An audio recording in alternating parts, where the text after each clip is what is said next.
Hello, and welcome to episode 221 of The Joy of Coding. Hi, how's it going? My name's Mike Conley.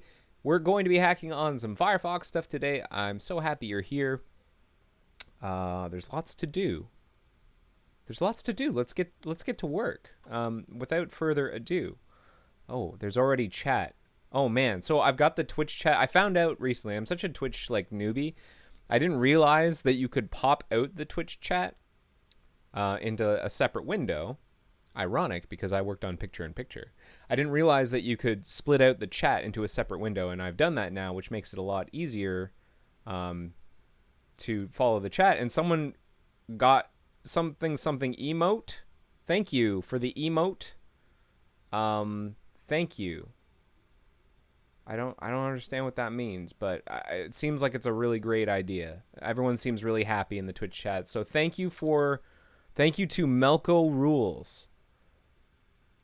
So that's awesome. I appreciate that. The community seems to enjoy it. Transitioning now to my screen. Let's get right into it.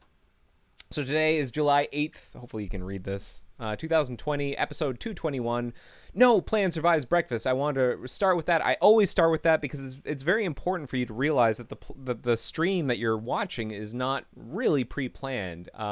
This is capturing software development in the raw, so things are going to go wrong. I'm going to hit walls. I'm going to get frustrated, or not too frustrated, but I'm going to get stuck. But sometimes we'll fix things. Sometimes it'll work. Sometimes it won't. But what you're capturing, what you're seeing is real, and what I would normally experience during my normal workday, except I wouldn't normally speak out loud while I'm doing it. Yeah, everyone's thanking Melko Rules, so I'm going to thank Melko Rules again. Thank you, Melko Rules. And everyone's posting really cute images. I don't understand what it means, but thank you. Here, there's a thank button. I'm going to click it. I hope. Thank you. Boom. All right. So that's the first thing, is no plan survives breakfast. The second thing is that there is this agenda that we're looking at that you have access to, that you can click on and follow links and stuff. And if you're watching this on Air Mozilla, check out the handout section for a link there. If you're watching this on YouTube, the link to the agenda will be in the video description down below. And if you're watching this on Twitch, I'm dropping it into the Twitch chat right now. Okra says, "You're welcome, guys." And Melko Rule says, "You're welcome, guys." And Okra says, "You can also use any IRC client for Twitch chat or something dedicated like Chatterino. There are many options to have in a separate window." Yeah, for the longest time, I actually had Twitch in an IRC client, and I had that set up and it was working, and then I dropped it for some reason. I think it's whenever Mozilla transitioned away from IRC, I basically uninstalled my IRC client. I don't need it anymore. And so what would be really great is if somehow I could hook up Matrix to the Twitch chat stuff. But I think it takes some special glue, and I haven't figured that out yet. Some people have helped point at this thing called Matterbridge or Mattermost Bridge, or these various adapters that can jam one chat mechanism into the other. And I've run it by the people who manage the Mozilla Matrix instance, and they're like, not super jazzed about it. But perhaps the solution is to run my own Matrix instance and run one of these bridge things, and then I don't know. There's choices. For now, I'll just keep the Twitch chat open in the background in the separate window. So I've talked about the agenda. I want to talk briefly about the episode guide, because there's actually, I think, a backlog of episodes in the episode guide, and it is important that we go through this. So the episode guide is a completely viewer-driven resource to help you navigate the joy of coding, these episodes. And so, if maybe you go back and watch episode 150 and you want to know what happened, you can go to the episode guide and get a breakdown of what happened in that episode. And so we've got episodes all the way back to episode 1. What did I do in episode? Yeah, let's check out what I did in episode 150. I gave some shout outs to people. Oh, I did the spicy hacking challenge. And I worked on some removing kapows. I ate spicy food while I was hacking. That's right. 150 was an important episode where it was stunt coding. Anyways, the episode guide. You should check it out. And if you are interested in contributing to the episode guide, you should feel free to do that. The episode guide is hosted on GitHub. You can send me a pull request. If you want to add your own notes, your own addenda, it's a very sort of loosey-goosey episode guide. So I'll merge pretty much anything that comes in. And on that note, there are 2 pull requests for episodes 217 to 219. I've been lazy and I have not merged these yet. Both of these pull requests coming from just this Smurf D. What a welcome contributor, because Smurf D is I'm reasonably certain 98% of the episode guide comes from Smurf D. That might be an exaggeration. Maybe it's more like 90%, but like a significant proportion of the episode guide comes from Smurf D. So thank you, Smurf D, for that. So let's just quickly go through this and merge it in. So the episode on June 3rd was 217. Is that correct? Yes, it is. And let's see. Let's make sure that the links are correct. I always like to do that. Smurf D says you're welcome. You're the best, Smurf D. If you're, I don't know if Twitch gives me the ability to like give you some kind of props or something, but because people apparently, it looks like you can just like give stuff. I don't know how this works. Images, people are thanking Melka Rules. If someone wants to explain to me Twitch culture and what happened there with Melka Rules, it seems like it's something I should be really thankful for, and I am, but I don't understand what happened. So I will check back in the Twitch chat to see if there's any kind of like explanation for what positive thing occurred.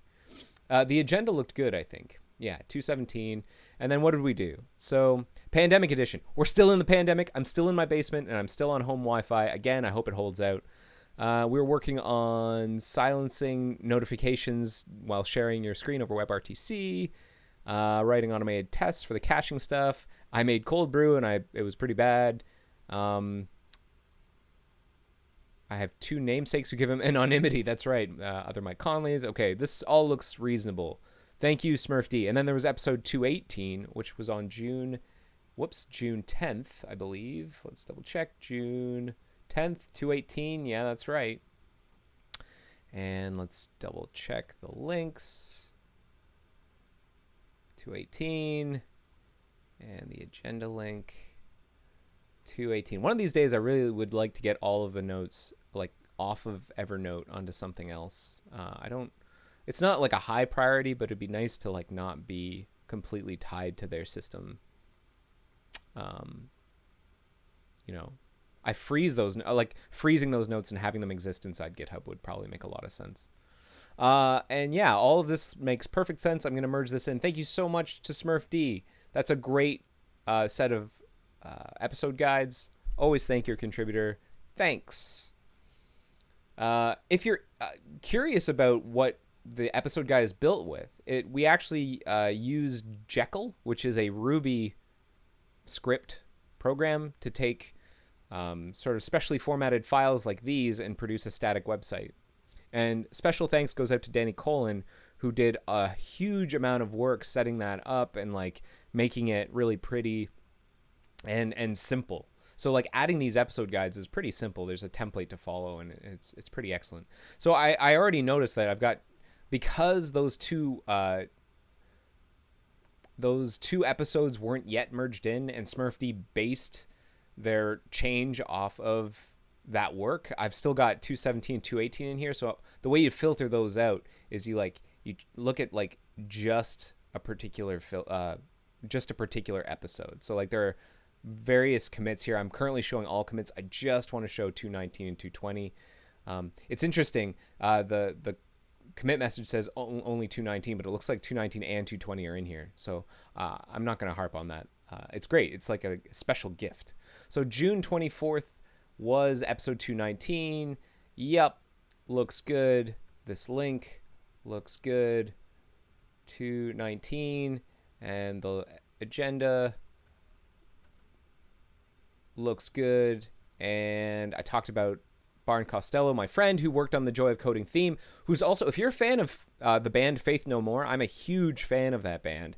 I've never seen them live, unfortunately, but I'm a big fan of the band. My friend Barn, who worked on the Joy of Coding theme, if you go to his channel, you can see he's doing acoustic covers of the entire Angel Dust album from from Faith No More, and they're pretty great. So there's a little typo here. I'm going to fix that. So July 1st. And what else is in here? That's why we code review. No problem. It's just great to get this stuff. And then agenda. Yep. Oh, that's right. Yes, last week, special guest Yuri Wims joined us. Tell me, what did you think of that? I didn't actually get a whole lot of feedback on the Rate This Episode forum. What did you think of special guest last week with Yuri? I thought I went like remarkably smooth, considering it was the first time I'd ever had a guest with me, and we were like co-hacking using Visual Studio. Now we were both kind of getting our feet wet, both with Visual Studio Code, the live coding thing, as well as sort of getting Yuri up to speed on the code, the basically the problem space. But we're both kind of getting up to speed because I was learning about like all these CSS rules that I'd either never learned or forgotten about. But I'm going to give you an update on that bug today because,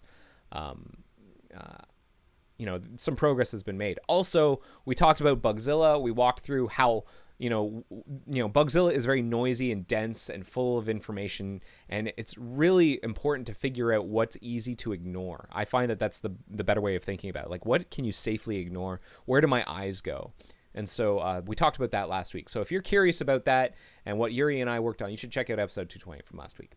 Okay, this all looks good. I fixed some typos, but otherwise this looks great. So fixed typos. Not the best commit message I ever wrote, but this is for the episode guide and not for code. So anyways, I'm going to merge these changes in. Thanks. Merge. Thank you so much, Smurf D. Oh, Smurf D goes, shouldn't it only be July? Good question. Have I been using short forms for all of the... Maybe I'm wrong. It's very possible. It's very possible. March, June. Oh, you're right. It should have just been JUL. Oh, well. My bad. Well, I guess there'll be some inconsistency there. If you feel like reverting the change I made. I have a feeling it's really inconsistent. It is consistently inconsistent. And that's okay. I wouldn't call it the most important part of the episode guide. So it's fine. And I apologize for putting in the correction when there really was no correction to make. I was overcorrecting, I think is the technical term for that. So I'm looking at the Twitch chat right now, and let's see what the conversation is. Smurf D is too quick for me. I'm down to look if there's a way to automate exporting them as markdown file. Gonna open an issue later. Oh, yeah, great. I do think that there are tools to convert the sort of proprietary Evernote format to other formats. If I look at Evernote right now, it exports to Enex, E-N-E-X, and HTML. However, I use another note-taking mechanism for my personal notes called Joplin, which, if you've never heard of, it's pretty great. Joplin app. Highly recommended. And it's improving constantly. Like, it's really taking off. It's free, open source, cross-platform. You can host your notes on your own server using like WebDAV. It's very nice, and it also has a nice Android client, which is amazing. And what else did I want to say about it? It can import from Evernote, and it can also import Markdown files. So it would not surprise me if Joplin knows how to be a translation layer. Like, I don't know if that makes sense to use Joplin as a translation layer, or if you could like reuse some components from Joplin to create a translator from ENEX to Markdown, because I think Joplin knows how to do both. It's open source. It has the tools. It's just whether or not they can be like used individually. I don't know. And I don't mind the idea of just like using a workflow, importing into Joplin and just doing a mass export of Markdown. Like, that's fine too. It doesn't have to be perfect. It doesn't have to be command line. Come on, like GUIs are fine. What are we working on today? Because I've been talking about the episode guide. What are we working on today? Well, let me give you a quick update on that bug that we worked on last week with Yuri, which was the dark theme like high contrast theme stuff for the Webrtc Indicator, that is up for review now. So let's take a look at the patch, what we finally wrote, because we had gotten started, but we didn't get too far in last week's episode because, there was just a lot of learning on both of our parts. But basically what happened is there's this prefers color scheme media selector, like that's what I believe they're called in CSS, media selectors. And basically it says like, if the user's operating system, or by way of the operating system or the Firefox theme, has expressed that they are using a dark theme, use these rules to color things. Thankfully, ahead of time, I was using CSS variables to color a bunch of stuff. That's just a good idea in general whenever you're doing Firefox development, is for colors in particular to use CSS variables, like nicely descriptive CSS variables, because you're going to probably want to be able to do things like this for dark theme or for like lightweight themes, is to be able to override some of the default colors. And so I was able to do that. I had to add a new one, actually. I forgot one, which is like the color, the actual like text color, the default text color. So I had to add one in this patch, and we make it so that buttons inherit that color. And then I made it so that, the display share icon also uses like the same icon fill color, because we use this really special thing. So that allows us to set the fill colors on SVGs via CSS. It's very handy. It's very nice. And then for high contrast mode, this is the selector we ended up using for high contrast mode. I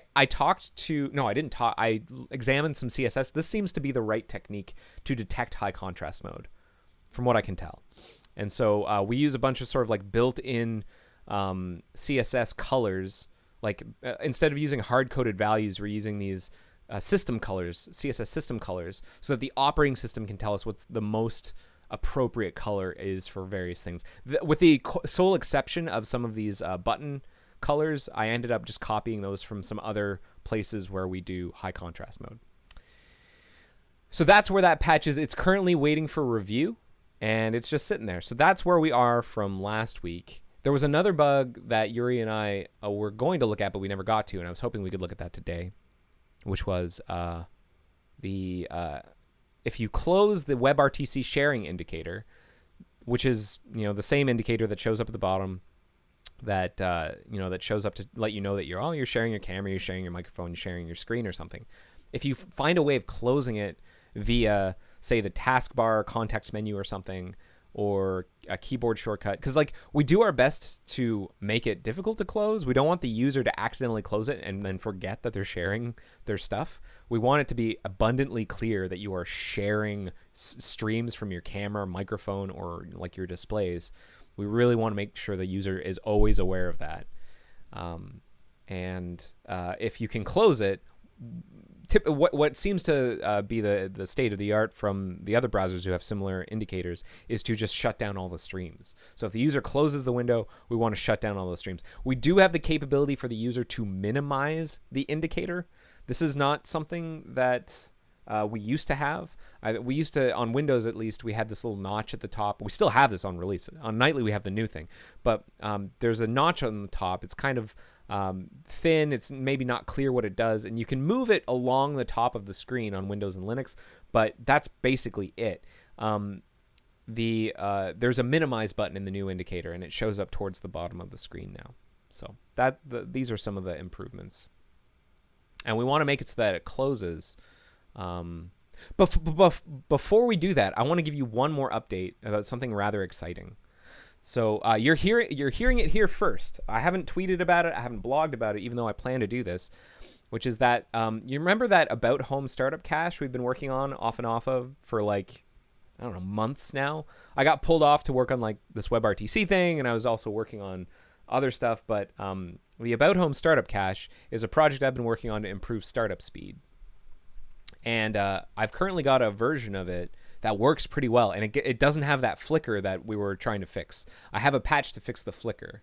So instead, it like icons fade in. That looks like a bug. What happened there? It's like we're waiting for an image from the Atlantic to show up. Oh, some of these images look super busted. This is kind of embarrassing. I have a feeling the problem is that I need to build again. My bad.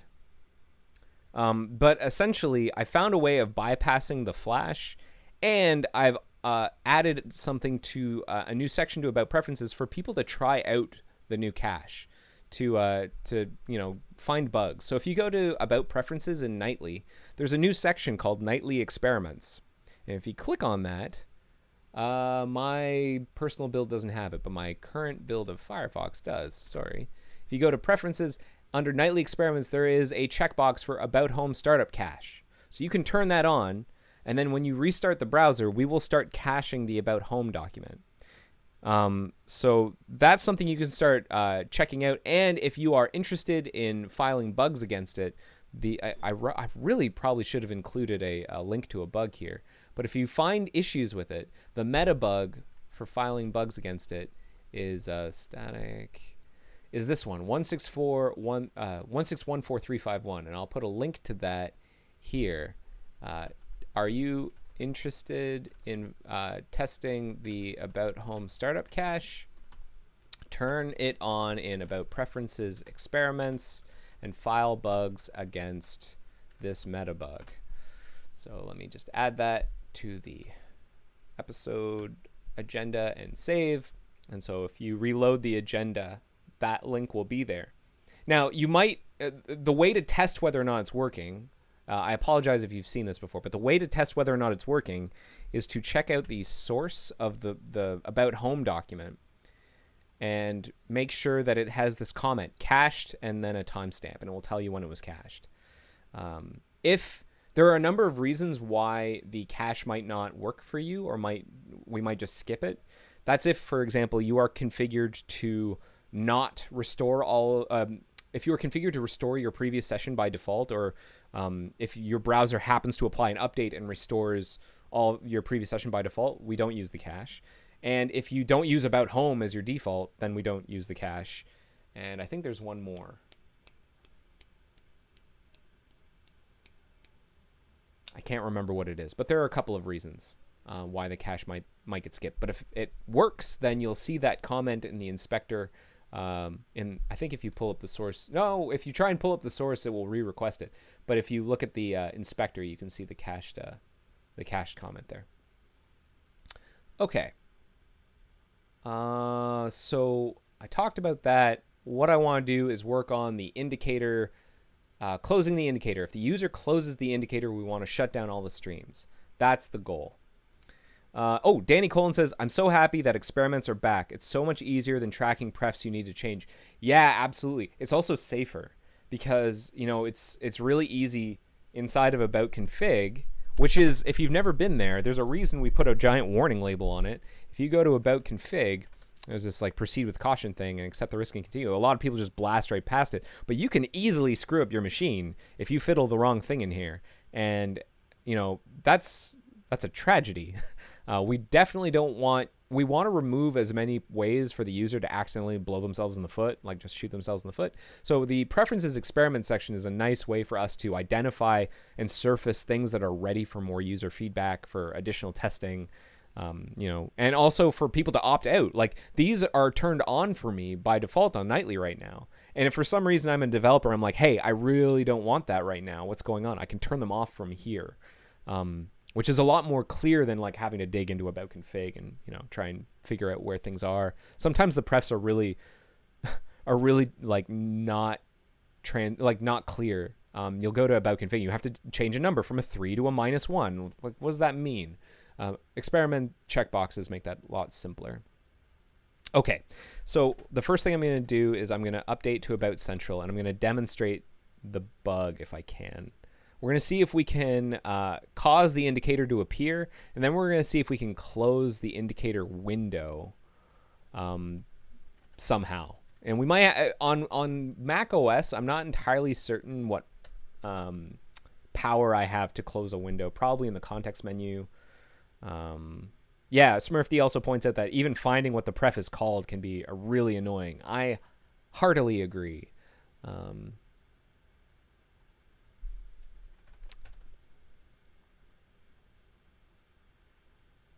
Okay, so let's start up a let's start up a screen sharing or something, or we'll do the Webrtc experiment thing. I've been using this sort of as my test case for sharing the screen.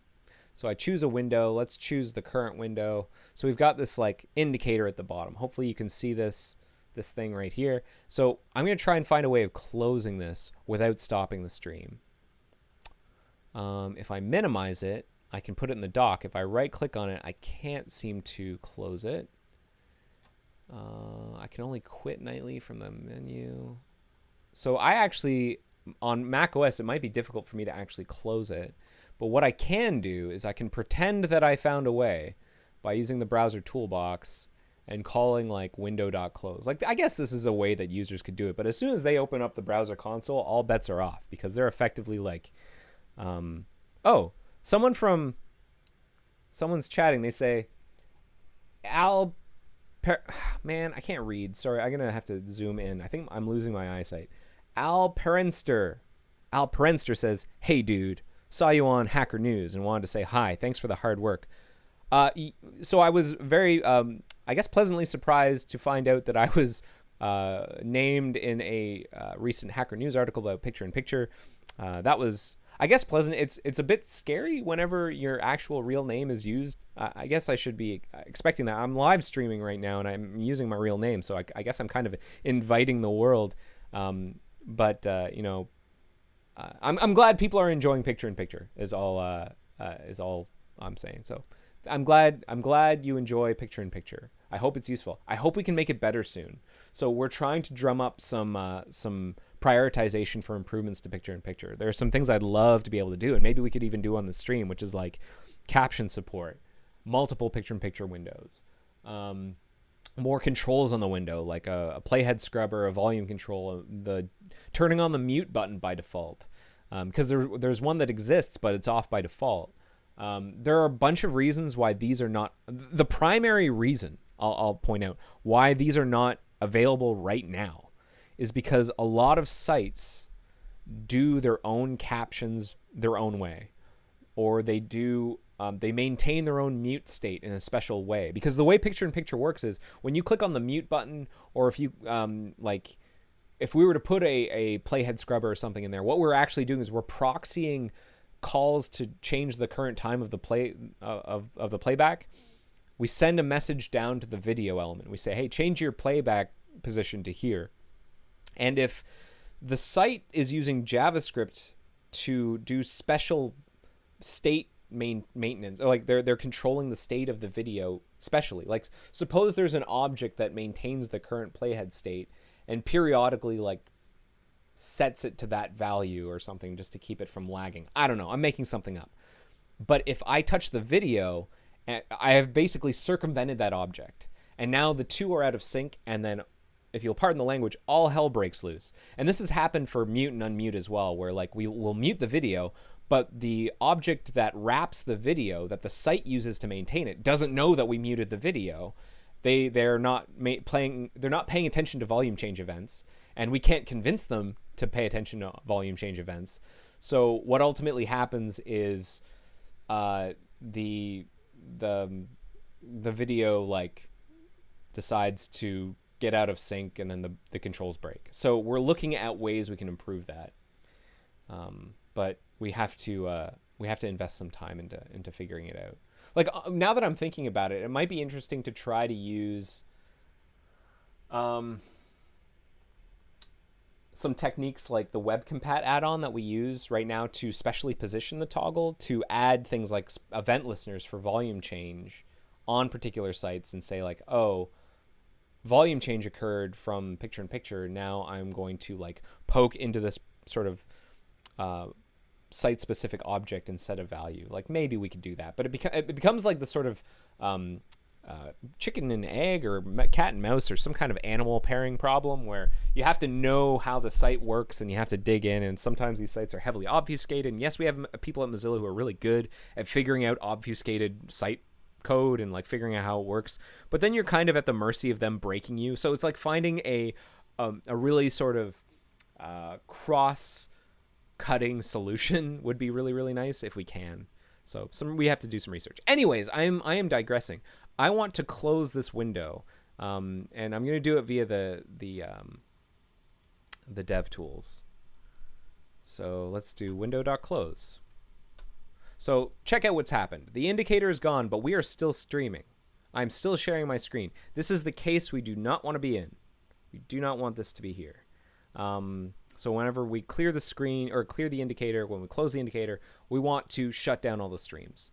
And what's more, what would be best is if we could focus the tab that we're sharing in. Now, there's a little bit of a complication here in that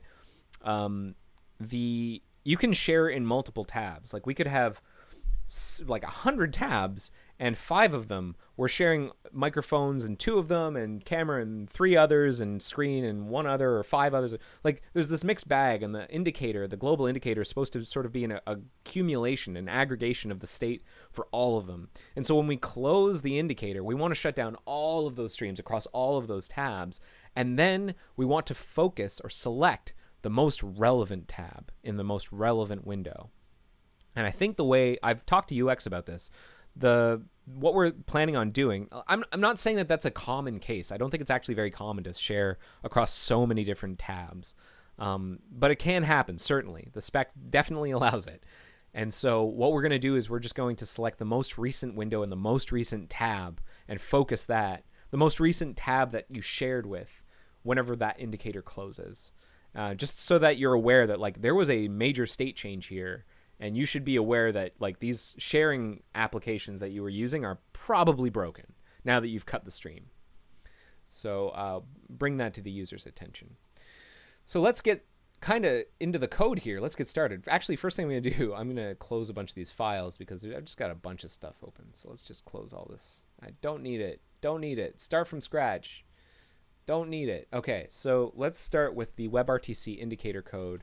What I want to do is know when the window closes. And I suspect, if I remember correctly, that there is an event that fires when windows close. It's been a while since I've had to think about this, but the picture-in-picture code might actually have this now that we're talking about picture-in-picture. Here's the picture-in-picture player window code. Is there like a close event that it pays attention to? So it pays attention to clicking on a close button, and then we call into this function, and we call window close. We wait for the unload event of the window. Okay, that's not so great, because there are multiple reasons why a window might unload. Either we closed it or the user closed it. And what we want to know is if the user closed it. So we might have to find some way of differentiating between the two. Because if we closed it, then we already know that all of the streams shut down. And maybe that's okay. Maybe we can just like ensure that all of the streams have shut down no matter what if the window closes. But we only want to select the appropriate tab if the user closed the window. All right. Well, how does session store work? Session store definitely pays attention. Aha. DOM window closed. So this will happen no matter what, even if the user doesn't close it. If we've closed it, then this will fire no matter what. Okay, we might have to think about this the other way around. Instead of trying to identify when the user has closed it, we'll just identify when we have closed it, because that is something we can control easily. Because there's only one place, I believe, where the indicator closes itself, and that's in this file, webrtcui.jsm. G indicator is the indicator window. This file is so bonkers. So right here, G indicator window dot close right here. So maybe there's a way that we can tell it to like maybe we can call a function on it instead of close.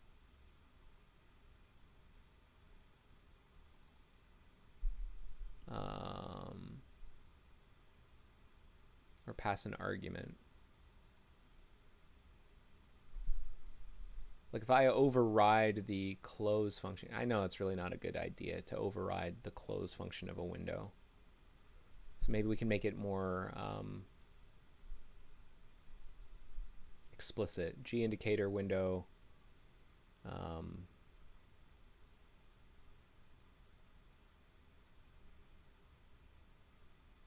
What do we call this? We want to, the update global indicator is called, we realize that we don't want to show the global indicator anymore. So we say G indicator window, instead of close, we want you to, it's like no longer needed. It's like shut down.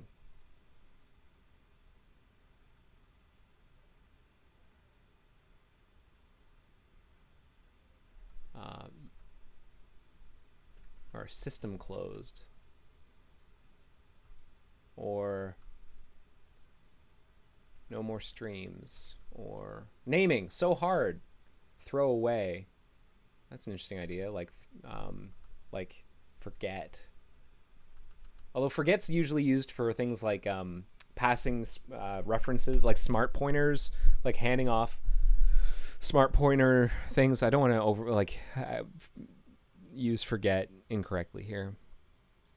It's like G indicator window, I want you to throw away, or shut, STH, or something like that. Throw away.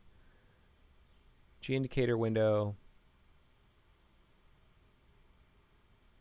It's like no longer needed, unneeded. Let's do that for now. I'll work with my my reviewer to come up with something better. Instead of calling close directly, we call unneeded, which we'll call close. This allows us to differentiate between situations where the window closes because we no longer want to show the indicator, and cases where the user has found a way to close the indicator via OS window control mechanisms. So in my mind, this is when you want to comment, like why aren't we calling close? Because we're setting G indicator window to null here.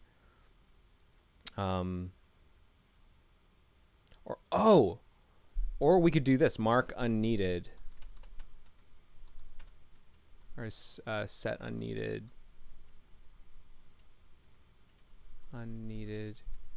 true, and then G indicator window close.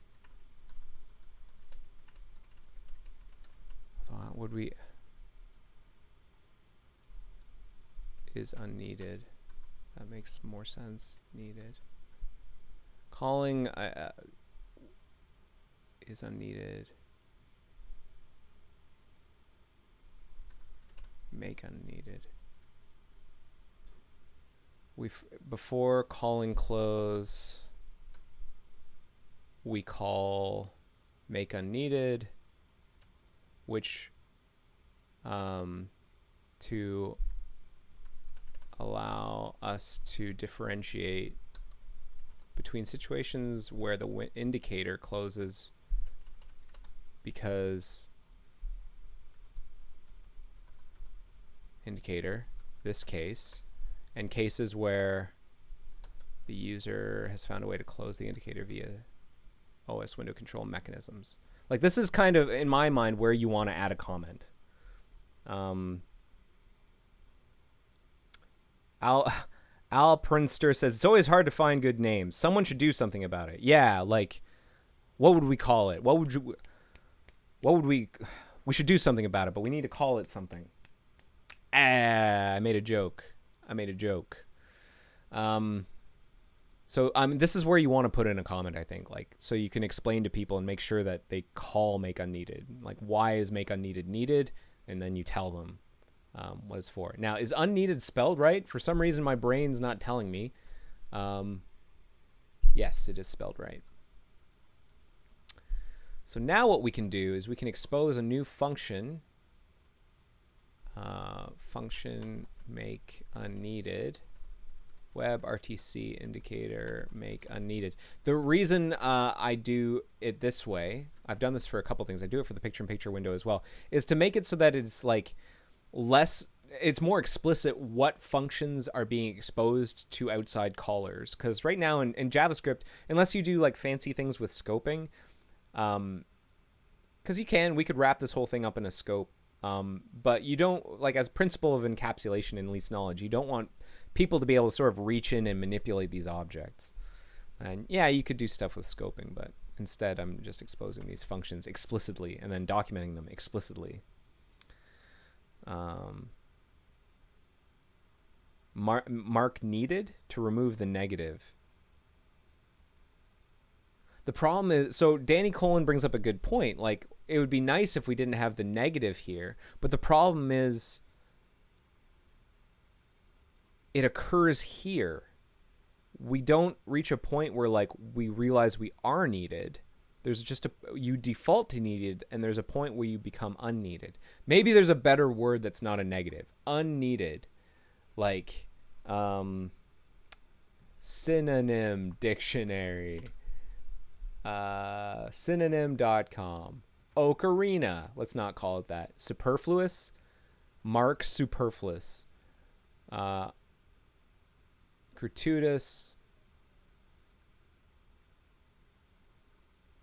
Needless. Make needless. So like mark needless is now needless.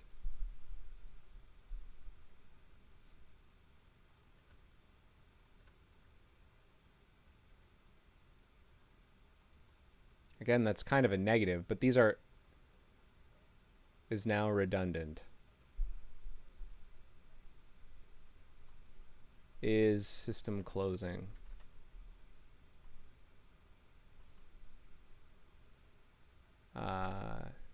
No more streams. Maybe that's it. No more streams. We don't have any more streams. Streams closed.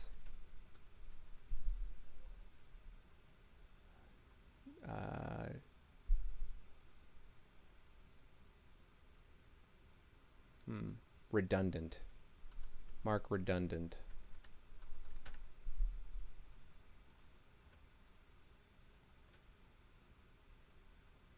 Okay, let's do that for now. Again, this is the sort of thing that I can work out with my reviewer.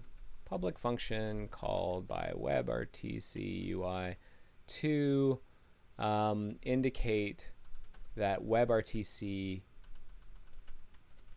UI is about to close the indicator. This is so that we can differentiate between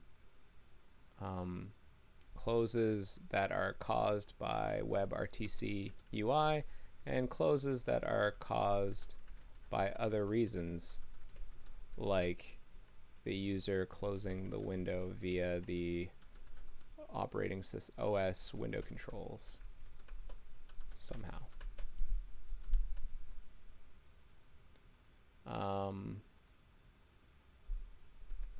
Once this function is called, calling.close on the indicator window will no longer cause it to try to shut down any remaining streams.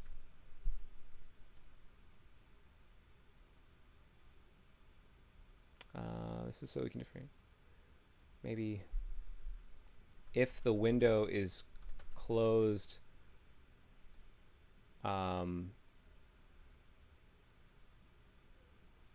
without having called this method first, the indicator will ask Webrtc UI to shut down any remaining streams and then select the most recent browser tab, select and focus. the most recent browser tab that a stream was shared with. Okay. Mark unneeded is really good though, explains it well. Oh, we'll see, we'll see. Okay, so let's set up some state variables here. Is redundant false? And then we'll expose this function mark redundant right at the end. It is idempotent. I love using that word. Is redundant. It's true. See the documentation on mark redundant on the global mark redundant, the script global mark redundant function.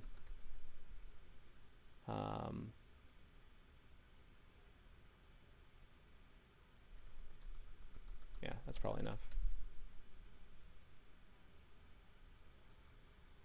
And then we need to add something that handles the closing of the window. So do we have an unload listener? We already do have an unload event listener, so we'll reuse that.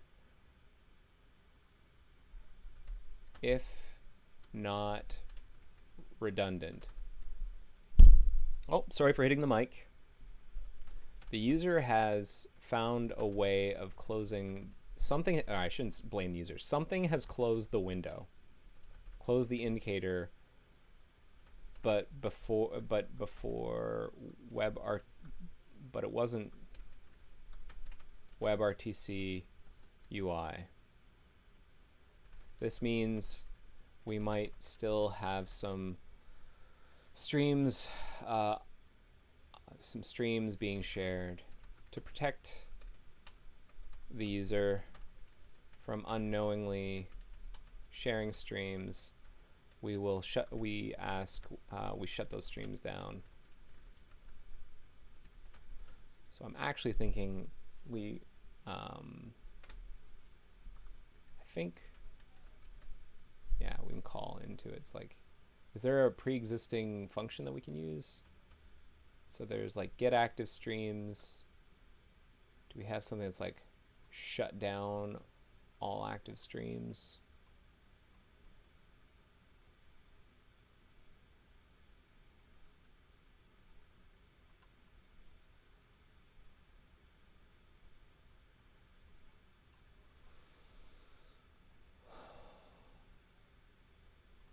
Not really.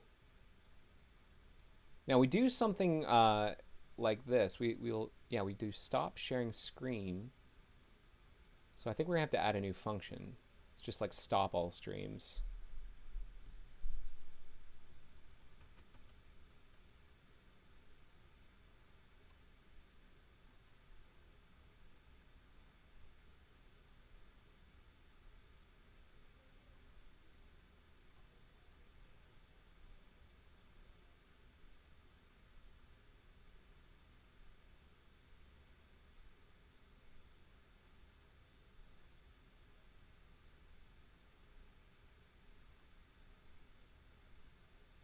This might be tricky. It's like a heavy operation.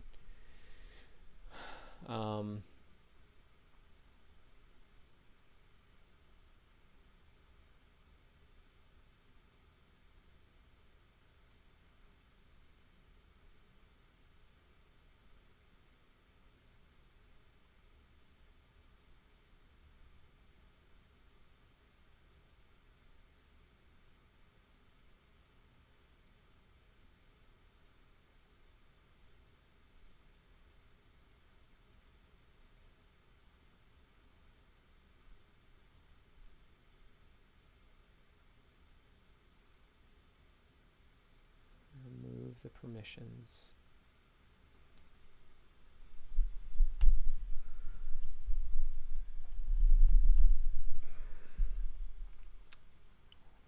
I wonder if this can be repurposed and be made more general.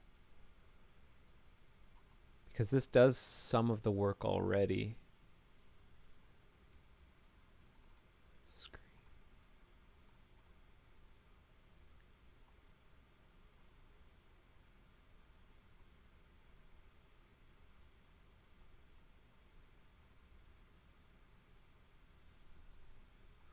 think some of this was copied from Webrtc UI.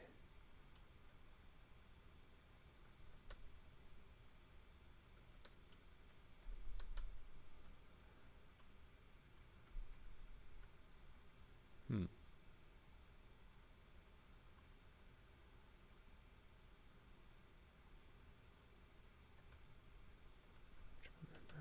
where this stuff came from. Site identity. Oh, I copied it from like the identity panel stuff. Create permission item.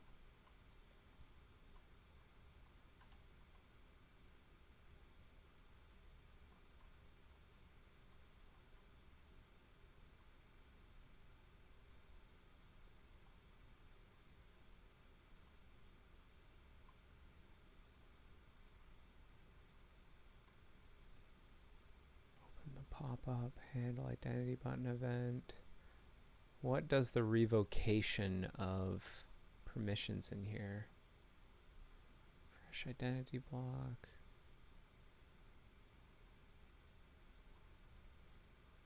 Is there like revoke?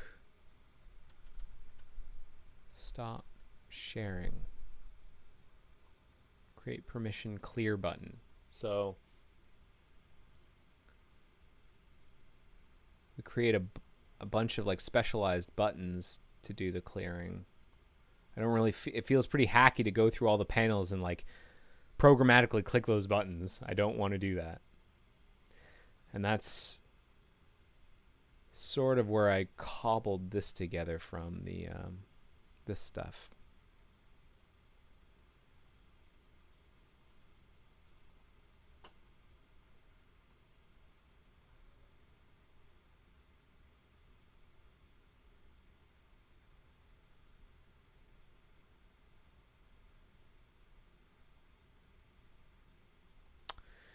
Al Prinster goes, do you have a list of active streams? Yes, there's definitely a list of active streams. So Webrtc UI, we were able to get the list of active streams by, you know, we're going to want to request all of them, basically. I think what I want to do is I want to do something like this. I want to do like let active streams equal true for all of these. Just shut them all down. Shut them all down. Hurry. And then we're going to say like stop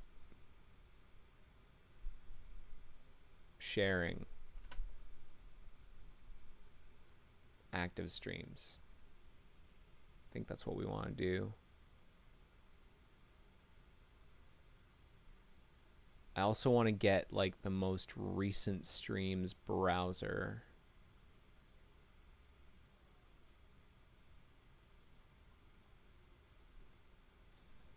How would I do this? Stop.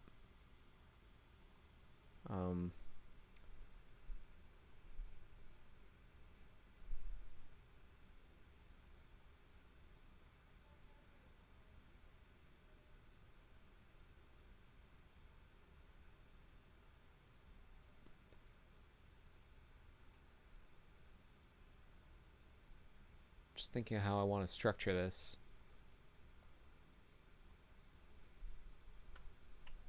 This dot stop all streams.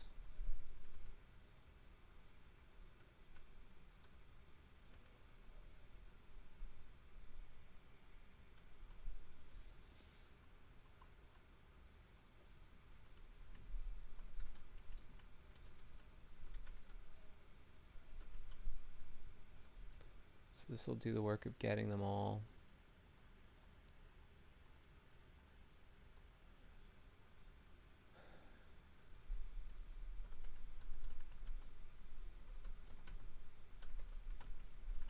I have to document that. We get them all. And then it's like, we want to find the most recent.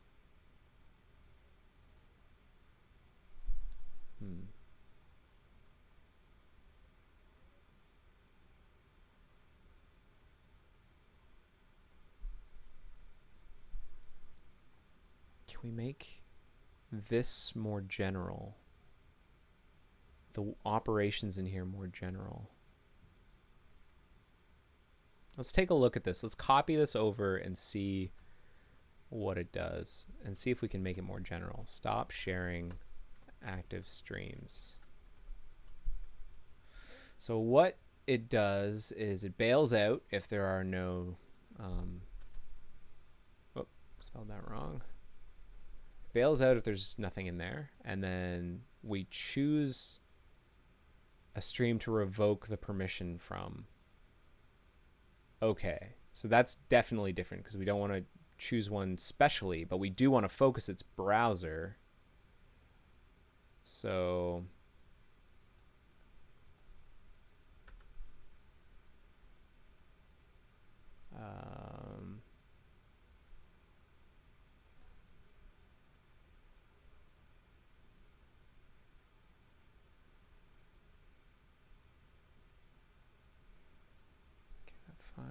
cannot stop sharing.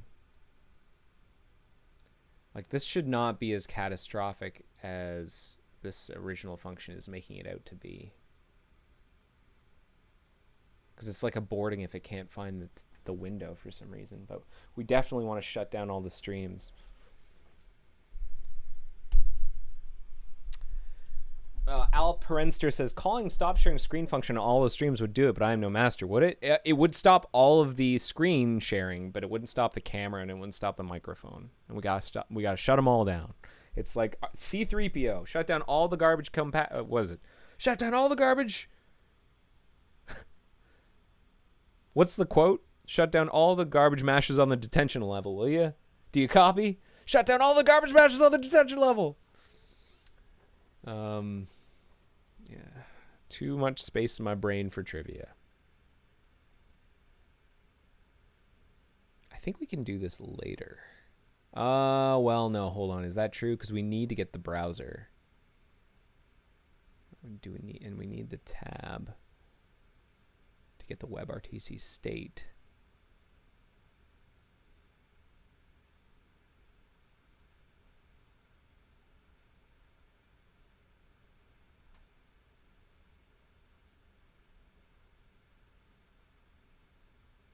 So what we could do maybe then is like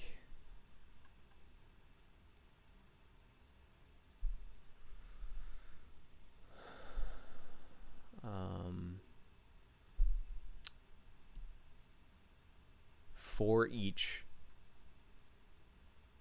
stream's browser, perform this operation.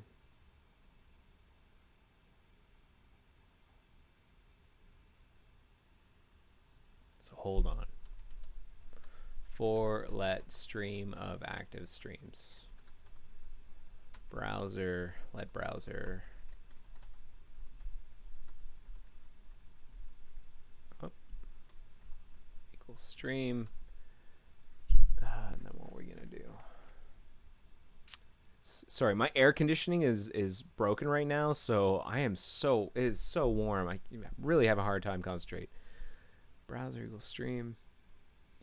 And it's really hot in Toronto right now. It's been hard to sleep.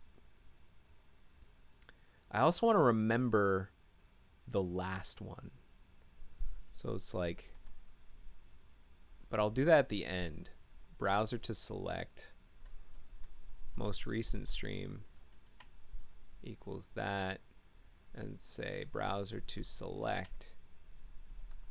Browser.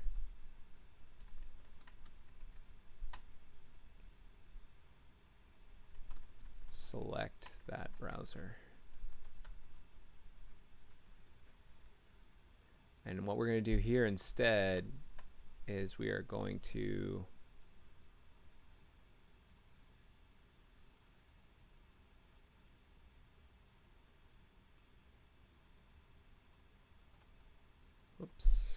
gbrowser, and instead of returning, we'll continue. We'll move on to the next one. Whoops. Okay, and then down here we get the tab.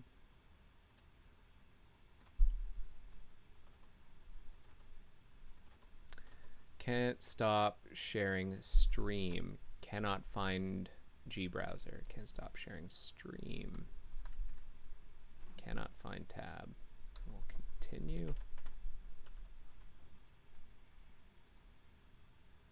Let's break this up for symmetry. And then I don't think this is relevant anymore. We get all the permissions for that browser. Makes sense. Now this is where it starts getting like very screen specific, and we're gonna have to shut down all the garbage matches on the detention level, will you? That's right. Do you copy? No, shut them all down, hurry. C3PO was so good at this. That's all Anthony Daniels could do, is like this. Apparently it was very hot in that suit, especially in Tunisia when they were filming on Tatooine. So who am I to complain about a busted air conditioner? I get to wear shorts at least. Anthony Daniels had to wear a golden metal suit and be fed water through a straw with light bulbs in front of his eyes. So what do I have to complain about? Okay. And then this stuff. This is, yeah, again, we're getting really screen specific. So this is going to require some finesse.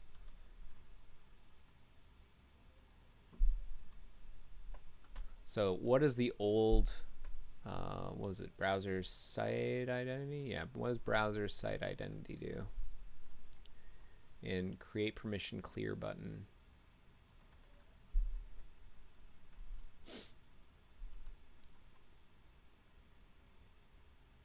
You know, I wonder if we could centralize some of this too and have this actually be a function, what I'm writing be a function inside of Webrtc UI, so that both browser site identity and Webrtc Indicator can use it. That would probably make a lot more sense architecturally speaking, because I'm repeating a lot of stuff here. A bunch of this is not necessary, but like this command thing, like setting, like the what's going on in this command is what needs to be copied effectively. The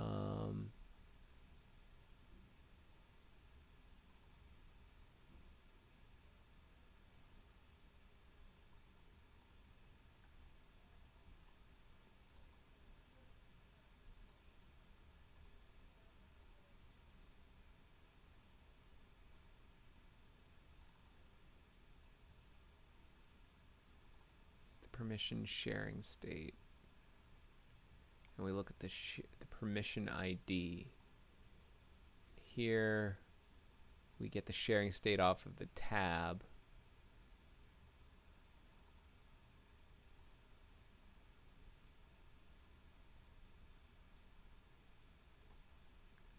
Get the permissions from here, okay.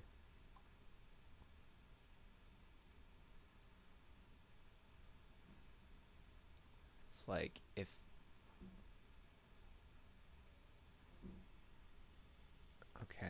the permission, we don't care about geolocation and XR, is that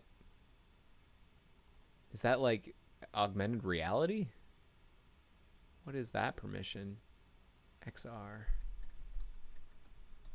Just double check. Data permission ID, XR, roll button, URL bar, XR blocked. What is XR? I'm going to guess it's augmented reality. Virtual reality devices. Okay, so we don't care about those. We don't care about geolocation, don't care about XR. It's these, camera, microphone, screen.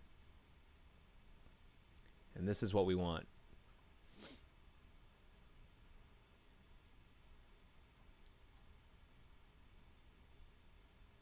And if the permission ID is screen, then we set the window ID to this value. Okay.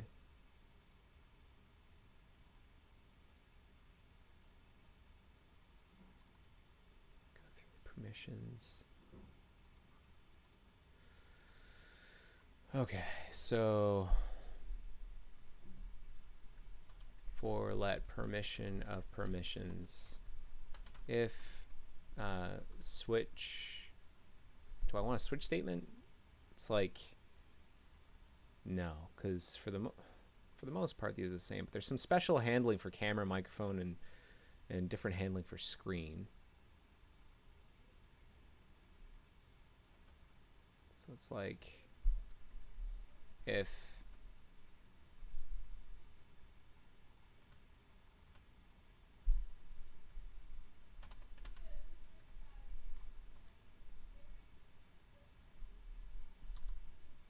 so now we make sure that we've only filtered. You know, actually, is even better is we filter so that perm includes perm.id. So then we don't have to do that.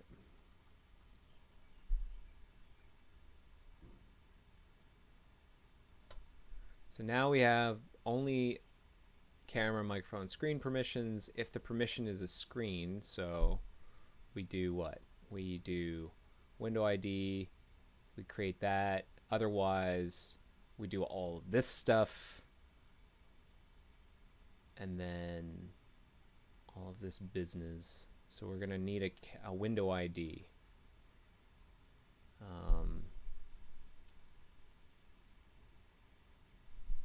So I guess to start with, it's like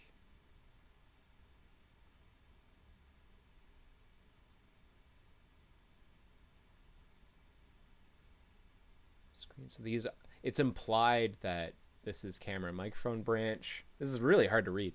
And we go through the origins and we make sure that the ID for each camera and microphone, we get the sharing state and we remove the persistent permission. Okay.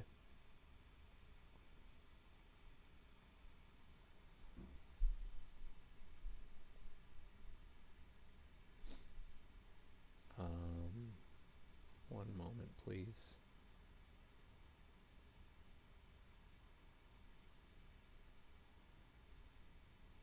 So I think we need to do this per permission.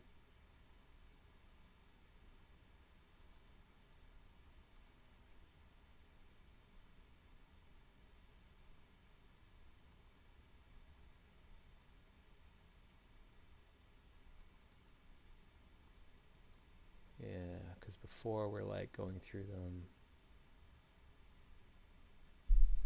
So say let window ID equal permission.id equal screen. Well, actually, what's the default? And then we'll do screen specially. Window ID is, yeah, this thing. So let window ID equal tab sharing state Webrtc window ID. Okay. If, oh, do I need Webrtc? Yeah, I might need that. I might need that. Okay. Tab. And we're, I guess I can extract this. Window ID equals that. If permission.id equals screen, window ID equals, then there's this specially crafted thing. Otherwise, this is a camera or microphone permission.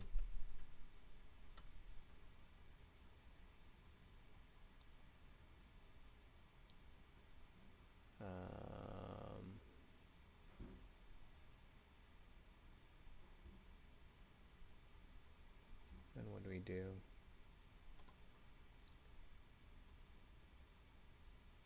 We get the origins.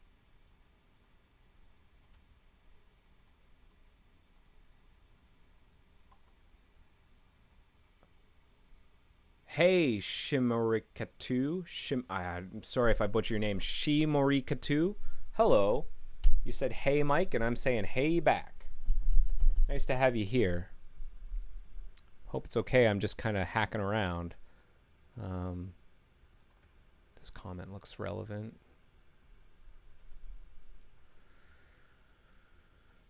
If we need to handle removing those even for frames with different host names. Yeah, that's right.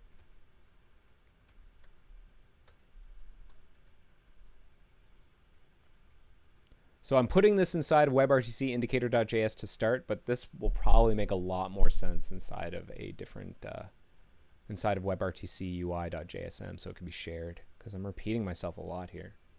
Or I'm repeating other people, rather. I didn't write the other stuff. So we get the origins, and then we loop through the origins, and we clear those permissions out. So as soon as you're copying and pasting code, it's time to think. How do you dedent? Tools, view, edit, inline, unindent. Yeah. So stop sharing one of camera microphone without the other. Okay. That principle, we get the sharing state is tab.sharing state webrtc. So it's webrtc state. That's what we want.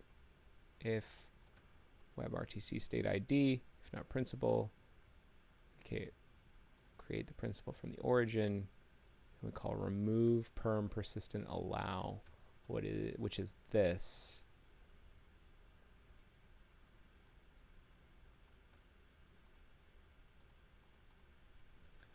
Dropping this in. Well, why didn't keep going? Make it right. Go. Indent. That's what I want. Yes, that keyboard shortcut. Okay, so we get the permission for the principal, which is it different from this permission? I guess presumably.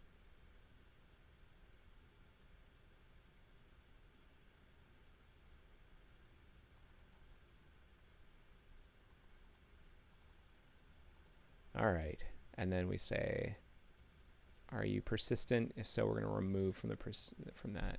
Okay.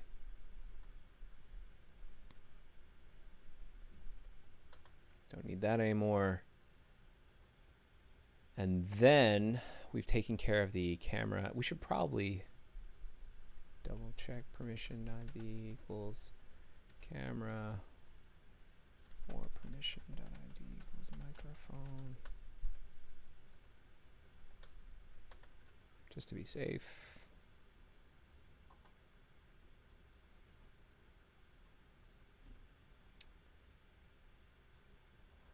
Shimorika2 says, I read the Mozilla docs and I would love to contribute to some of open source projects there. Oh, that's great. What are some tips, advice you can give to a newbie programmer like me? That's a great question. It's a common question. I'm so glad you asked it.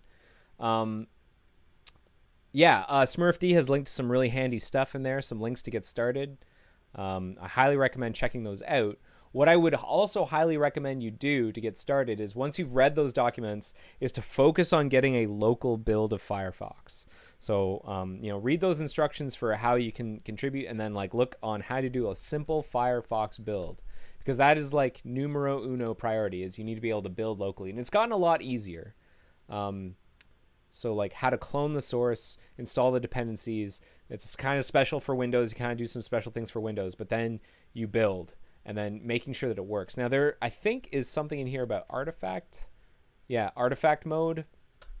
I would highly recommend, unless you want to spend forever waiting for binary stuff to build, if you don't plan on hacking on the C++ or Rust portions, to work in artifact mode, which allows it to build much, much, much faster. Artifact modes means it downloads the binary artifacts from our continuous integration, from our, basically, the task cluster where our continuous integration stores build artifacts. It downloads them instead of trying to build them locally, which saves a lot of time, especially on slower machines. But even on my high-end MacBook, an artifact build will take something like 2 minutes, whereas a full binary clobber build might take 17 to 20 minutes. So you can really save yourself a lot of time. And that's 17 to 20 minutes on a high-end MacBook with 16 cores, I think, or 8 core. I don't remember how many cores.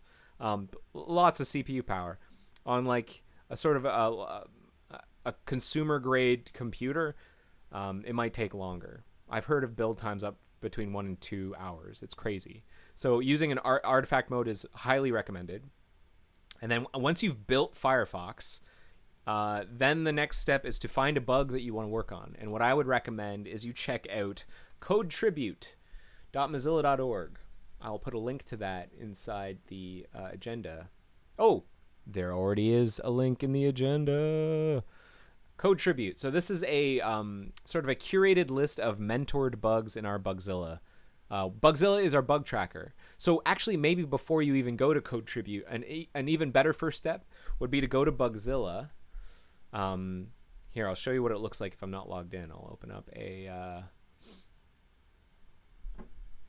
a new container. So this is what it looks like when you go to Bugzilla. You don't have an account. What you want to do is you create a new account. You sign up for it. You have to give your email address, but you could use a throwaway, whatever. And then you have to agree to the community participation guidelines. And then what I would recommend after you have created your Bugzilla account is then check out Code Tribute and find a bug you want to work on. And there are lots of different components you could work on, especially if you're going to do like JavaScript, CSS, HTML. Our developer tools, for example, I like to shout these out because a lot of people these days, if they're front-end developers, tend to know React or they're comfortable with React. Our developer tools are written in React for the most part, so you might be interested in contributing there. Let's see, or if maybe you're an engine hacker, maybe you will actually like C++, and you've got a binary build, you might want to hack on the JavaScript engine. You can choose that. There's front-end stuff that you could work on that will be written in JavaScript, but it won't, for the most part, doesn't use React. It's just like raw Firefox, like raw JavaScript, and so that's under Firefox Desktop Frontend. So if you click on any of these, what you'll find is a big curated list of bugs. And what I would do is I would find one that's marked good first bug that is unassigned. So there's a blank in the assignee, and then look at that bug and try and like find out more about it. Like, find out what they're asking for, what's being asked for. And then if you're interested, what you need to do is you need to comment in the bug and say, can I please work on this bug? So you go to the Bugzilla link and you'll say like, hey, can I please work on this? And in this case, it looks like someone has already got a patch for this one up. So that's the other thing you want to do is make sure that no one else has like already submitted a patch, because sometimes the assignee isn't set, which is unfortunate. So go find one and then ask if you can be assigned the bug. And each bug is assigned a mentor. A mentor is someone who knows the code base pretty well. They know how to guide you through getting your patch written, and then we'll walk you through the process of, finding the right files to touch, finding how to debug an issue, use the browser tools to like do the development, get the patch written, get it committed. If you're not used to Mercurial, maybe you need some help with Mercurial, or maybe you want to use Git instead. That's an option as well. But in either case, how to submit it for review and then get it landed. That's what the mentor is for, and answer your questions throughout. So that's where I would start to answer your question, Shimarakatu. I really am sorry if I'm butchering your name. But that's where I would start. And yeah, Smurfy says also be patient. It's true. Sometimes your mentor will not respond for a day or two. Maybe they're on vacation, or maybe they're heads down on something else. I try and make sure that if someone has info'd me on a bug, and it's like a new contributor who I am a mentor on that bug, then I answer within 24 hours. But sometimes the person who asked the question is in like a completely different time zone, and I'm asleep, so I won't be able to answer until like the morning. And maybe they ask the question on a weekend because that's when they have free time to hack on stuff, and I tend to not respond to Bugzilla on the weekends because I'm not working, and so you won't hear from me probably until Monday. The other thing to keep in mind is that it's best to need info people on bugs. We talked a little bit about this last week in whenever I was talking to Yuri, is to make sure that people who work in Bugzilla, I don't know if you've ever worked in a bug tracker before. There are so many bugs. Like, there are over 1 million bugs in the bug tracker. And as you hack on more and more bugs, you end up getting a lot of bug mail and bug notifications and a lot of traffic. And it's easy to kind of get lost in a sea of bug mail and updates. And so the easiest way to make sure that your question doesn't get lost, or the conversation doesn't get lost, is when you ask a question like, can I work on this, please? is to need info someone. And the way you do that at the bottom is you check box the request information from. And from here you can choose a bunch of people. But if you're working on a new bug, I would choose mentor. Ask the mentor, can I please work on this? Or how do I do this? Or where do I get started, etc. And then hit save changes. And what that will do is it will put your question, your comment in a queue, and then the mentor will hopefully drain that queue, will service that queue, will go through that queue in short order and answer your question. So it's an easy way of it's the best way of making sure that your question doesn't get lost, because it's very easy and it's nothing personal. It's just we get a lot of bug mail, and Bugzilla doesn't sometimes surface that stuff, or it falls off our radar, but using need infos really helps. So hopefully that answered your question. Shimorika2. Again, apologies. So where are we? We've got our Webrtc state. It's already defined. We've got our window ID. There's this interesting...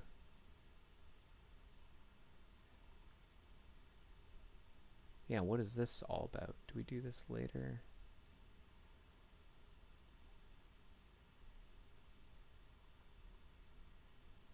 This looks like it's very different. If we are in use, we need to find the associated permission item to set the sharing state field.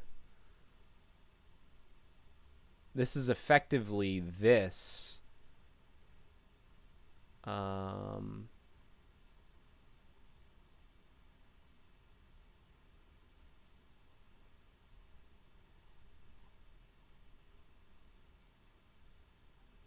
That's interesting. Oh, remove from principal.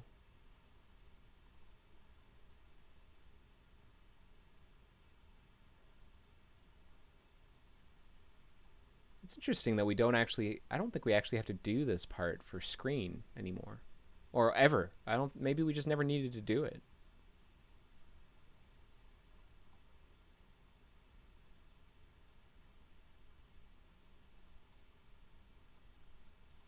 Let's just double check. Oh, maybe screen.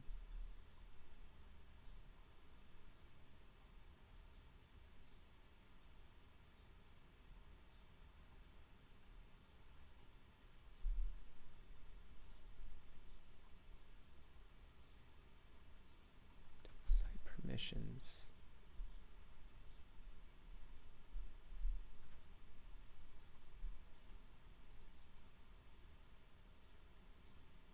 For some reason we needed to do this. I don't know why. Permission sharing state.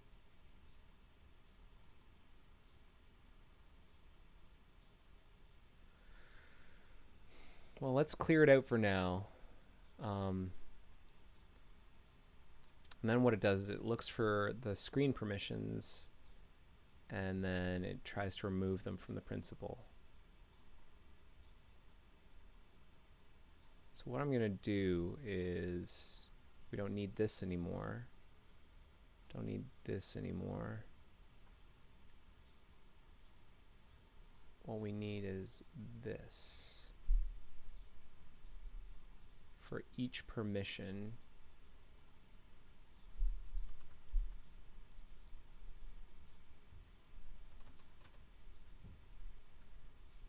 yeah. Stop sharing.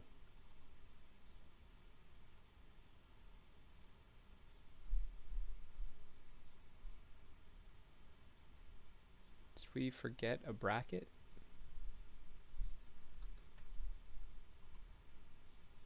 Yes, we did. Okay. And that's going through each of the active streams.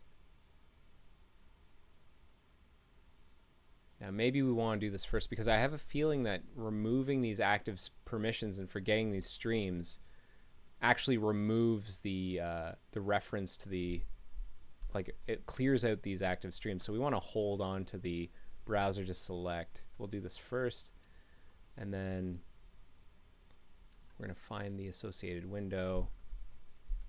Let window equals browser to select owner global.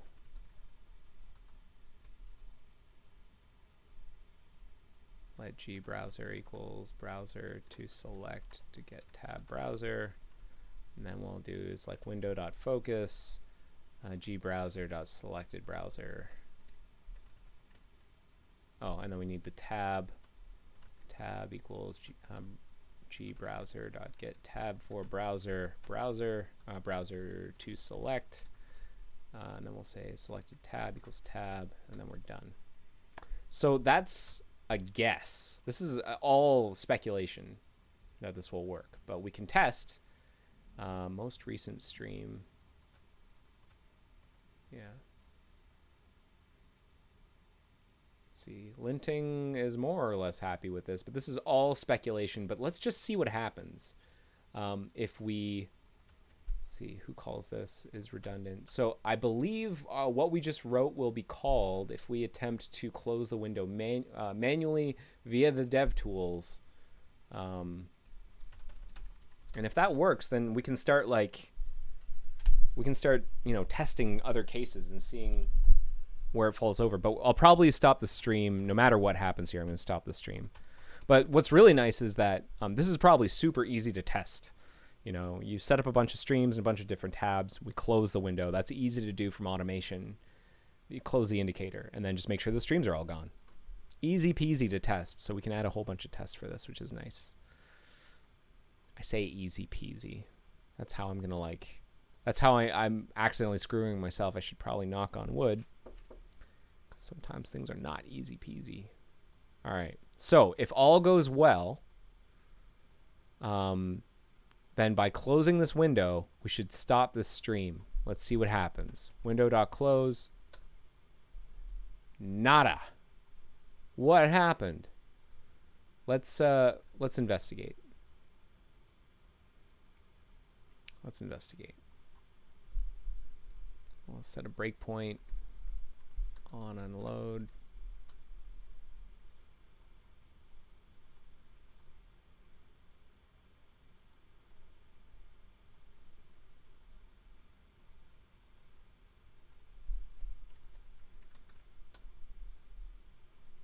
I didn't even hit my breakpoint.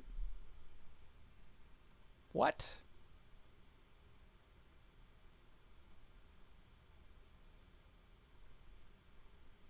Do you not hit the unload event if you close the window manually? Be strange.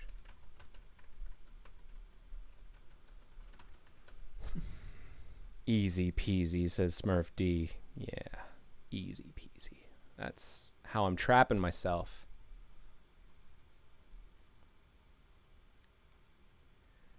If you wanted to,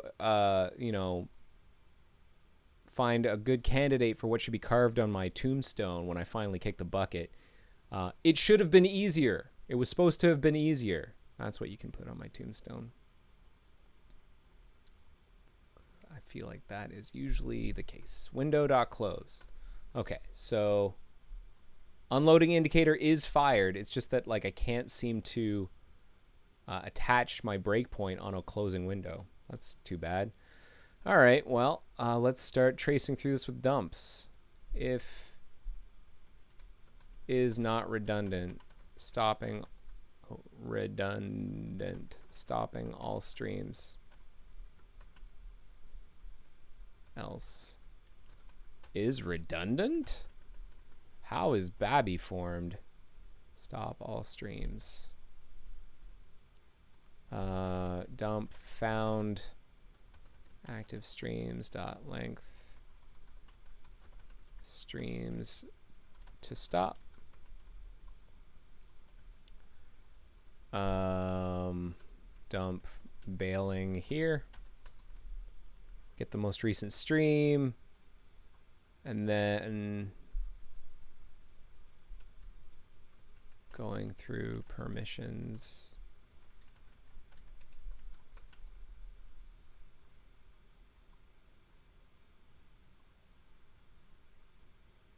I wonder if this is related to this thing, that I find that we got the permissions, and if the permission wasn't found, but we are sharing the screen, we added.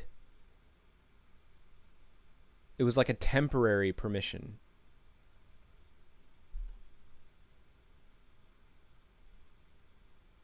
So I wonder if we have to do that. Maybe that's what we were missing, which is really weird.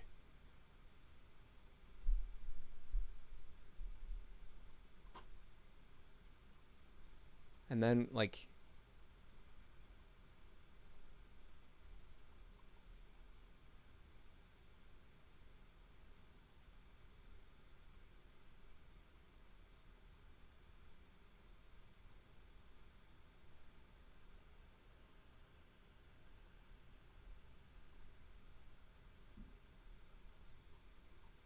stop sharing.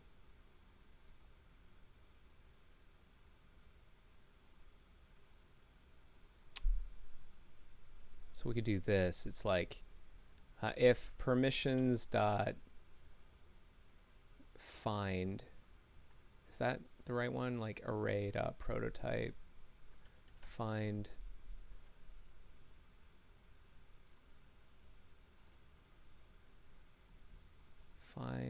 it's like we want to just check to see if it exists. Sort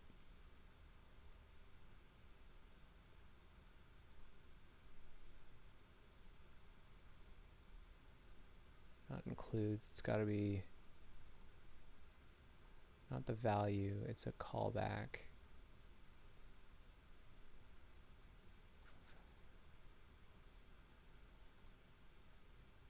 If an element satisfies, so sum, maybe it's sum.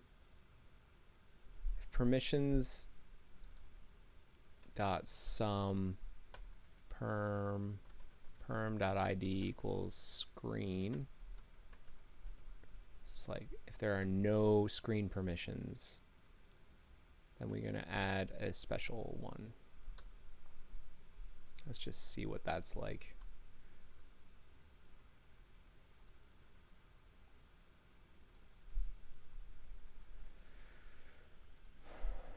Just guessing. Just guessing. I have a feeling our permission story is a little messy. It's weird that you can sometimes have a permission and sometimes not, but I have a feeling it's because some permissions are more, like the permissions mechanism is old, and I suspect that since then there are new types of permissions, like ephemeral permissions, that the site permission stuff wasn't meant to handle, and that's what we're dealing with here. That would be my guess. So, we still have it. Oh, I noticed that there is a reference error. Active stream is not defined. 417. So we got an error at least. Active. Oh, of course. That will do it. That's just me being silly.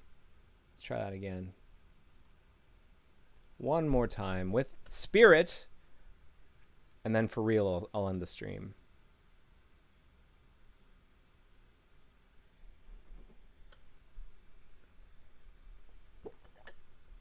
I just spilled water all over myself. And yet, because the air conditioning is broken, feels good. Feels great. Whoop, don't want to do that.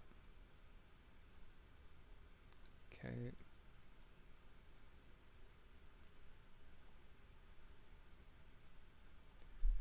All right. Without further ado. Come on. Yeah! That's what I wanted to see. Now, let's just do one more test. Let's set up a stream, but, oh, now you're seeing me with the green screen. The magic is revealed. The man behind the screen is revealed. And I'm going to share, I don't know, that microphone, sure. Join the call. I'm going to share my screen. Open up a black hole, no problem. And now, if I close... Oh, the toolbox is already open. Yeah, that's going to complain. Okay. And if I choose that and I say, oi, close the indicator. Now, interestingly,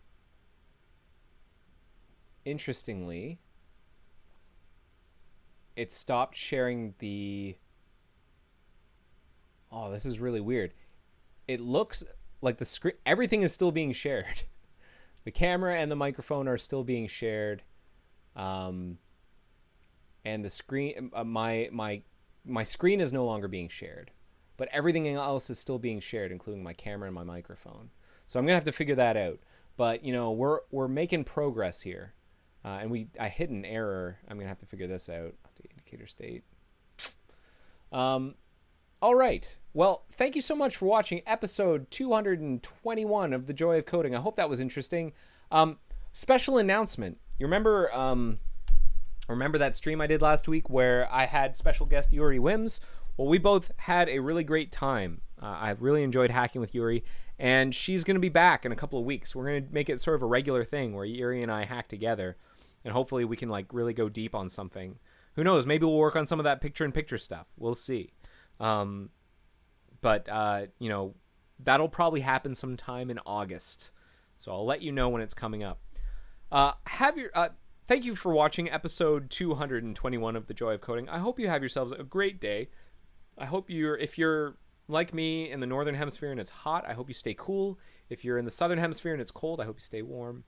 And if you're in a temperate climate where the weather is beautiful and you're not sweating your butt off, I am jealous. Take it easy. I'll see you next week. Take care. Bye-bye.